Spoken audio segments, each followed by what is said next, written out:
It is 1 p.m. in Cairo. It's 11 a.m. in London. I'm Monita Rajpal. You're watching CNN. This is World One, live from Hong Kong. A bitterly divided Egypt is on edge right now, awaiting massive rallies. Demonstrations both for and against the government are expected in the next few hours as tension builds ahead of a referendum on a new constitution. Egypt's political opposition is calling for a boycott of Saturday's vote. Reza, set the scene for us. What are you seeing? Well, we see that the conflict is not over, Monita. This is another critical day, another potentially explosive day. Reza, thank you. Reza Saya reporting to us there live from Cairo. South African authorities have revealed the first details about Nelson Mandela's current ill health. They say the 94-year-old is suffering from a lung infection, something he has had before. The officer, she joins us now live with what more the hospital is saying. Robin? Hi there. Well, it is day 4 of Mandela's hospitalization at this military hospital. There's very tight security. You can't get in and out without your car being checked by military personnel and with... They're from Pretoria.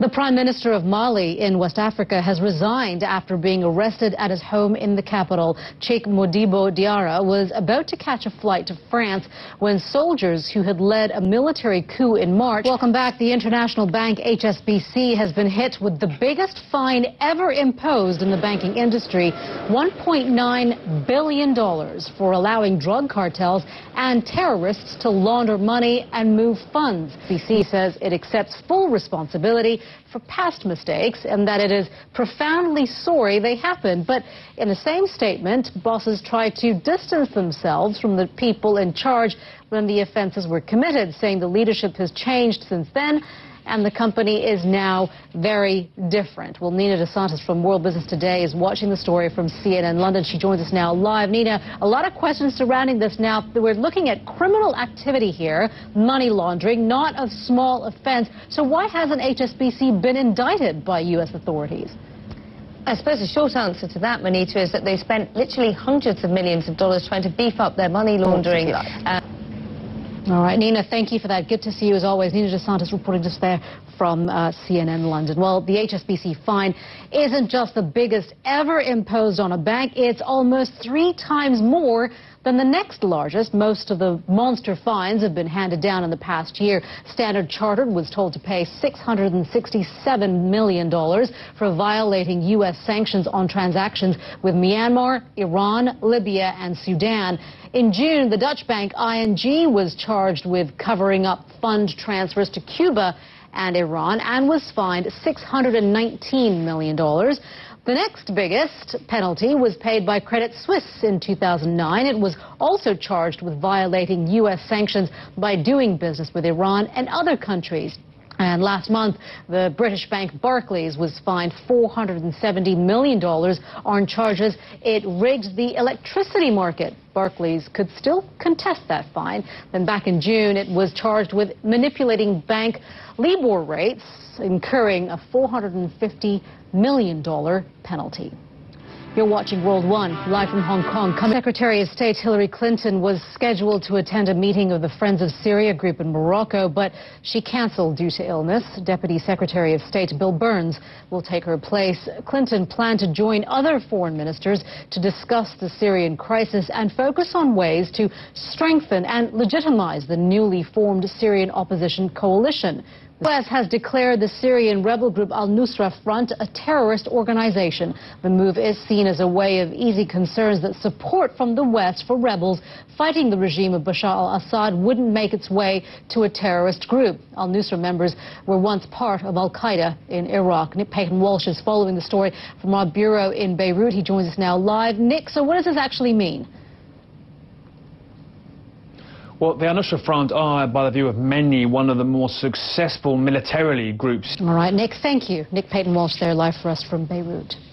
The past is the past. With those words, Terry Waite buried the hatchet with his former kidnappers and shook hands with the leaders of the terrorist group that once held him hostage. You're looking at file footage of the day Waite flew home after 5 years of captivity in Lebanon, and this month he went back there. Terry Waite joins us now in our London studio. Mr. Waite, thank you very much for being with us here on World One. What was it like to be back there? Well, it was interesting indeed. I went up to the Lebanese-Syrian border to visit the Christian communities. Describe for us that scene. Describe for us the plight of those Christian refugees. Well, they're being forced over the border. There are about 250,000 individuals who've Terry been... Waite, thank you for your time and for joining us here on World One. Thank you. And we'll be right back. Well, the New England Patriots had a slow start to the American football season, but they are now being talked about as Super Bowl favorites. Alex Thomas joins us from London, and he can tell us why. Hi, Alex. Yeah, hi, Monita. Star quarterback Tom Brady says it was a great way to end a great week after the Patriots won Monday Night Showdown against in just over 5 hours' time. For now, Monita, back to you in Hong Kong. All right, Alex, thank you very much for that. We look forward to that. You're watching World One, live from Hong Kong. Welcome back. This is World One, live from Hong Kong. Hoping against hope. That is how one official in the Philippines describes the efforts to find survivors, with nearly 900 people still missing after a typhoon hit the country last week. Meteorologist Mari Ramos is at the World Weather Center with those details. Hi, Mari. Hey, you know, it's amazing to think that so many people are still missing. They're saying that the reason they're hoping to find some of these people is because...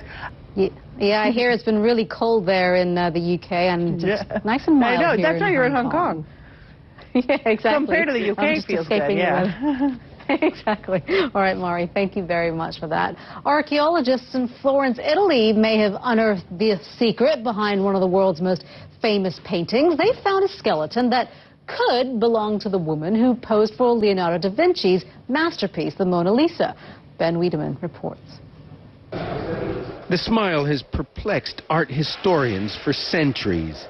You're watching World One, live from Hong Kong. I'm Monita Rajpal. Thank you for joining us.